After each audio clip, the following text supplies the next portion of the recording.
leaks, AirPods spin-offs, iOS 12 beta is public. We have a lot of catching up to do today on the Apple Core, so let's get started. Come September, there may not be a lot of surprises left for Apple to spoil thanks to all the iPhone leaks going around already. The latest one, published in BGR from case maker Ghost Tech, shows the cheaper iPhone X enclosed in one of their cases. Now it basically confirms what we had already talked about last week, that single camera on the back, edge-to-edge display, and true depth camera array for Face ID, plus a few more details we were still kind of unclear about. According to this leak, the screen is 6.1 inches, not 6 inches, with slightly wider bezels if you look really closely than the current iPhone X, and no 3D touch. But best of all, the report says it will ship with a fast charger in the box. And it's about time. Alright, but let's take a break from all the iPhone talk to focus on one of Apple's smaller devices, the AirPods. Now, I gotta say, I wasn't a fan when they first launched, mainly because they kinda look ridiculous, guys. But they've grown on me, and apparently they've grown on everyone else's ears for that matter, so it shouldn't come as a shock that Apple already has a sequel in the works. Well, multiple ones. A report from Bloomberg suggests Apple has 3 new audio products coming in 2019. Next-gen AirPods, Apple-branded over-ear headphones, and another HomePod-style speaker. Now, the report focuses mainly on the AirPods, which could get a light refresh before the end of this year with hands-free Siri activation and a new Wi-Fi chip. But the more dramatic refresh would come next year, according to Bloomberg, could include noise canceling, longer range, and water resistance. Not enough to take them for a swim, but good enough for a sweaty gym sesh or a rainy commute. Apple may even be looking to add biometric sensors like heart rate to future AirPods.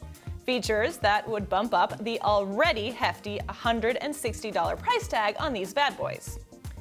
What's not clear is which iteration of these devices would bring the wireless charging case that would allow this to be possible with the AirPower charger. And speaking of AirPower, you would think that after the AirPod delay, Apple would have learned not to announce products before they're ready. But we're coming up on a year and still no AirPower in sight. According to another Bloomberg report, we can expect to see them in or before the September event, but at this rate, I'm not so sure. They were originally targeted for June. Apple's AirPower mat will be able to charge up to 3 devices at once without a mess of cables, ushering in a new wireless era for Apple, which may eventually lead to getting rid of the Lightning port on the iPhones. But charging 3 devices at once has proven to be more difficult than even Apple expected. Unlike your traditional Qi chargers, which require surgeon-level precision, this one has to be able to charge 3 different devices regardless of where they're placed on the mat. And it comes with its own custom charging tech. What you can get today are the public betas of iOS, macOS, and tvOS, which Apple released this week for enrolled users to get a sneak peek of the updates before they go live in the fall. Now, if you're brave enough to install the iOS 12 public beta on your phone, you'll be able to get a sneak preview of Memoji's screen time controls and the Measure app. We also tested out the beta on an iPhone 5S just to see if it was any faster than with iOS 11, and it definitely delivered. Now, I don't want to spoil it, so go check out that video when you're done here. To download, just go to beta.apple.com and enroll your device. Just be warned that this isn't the final version, so you may have some bugs to deal with.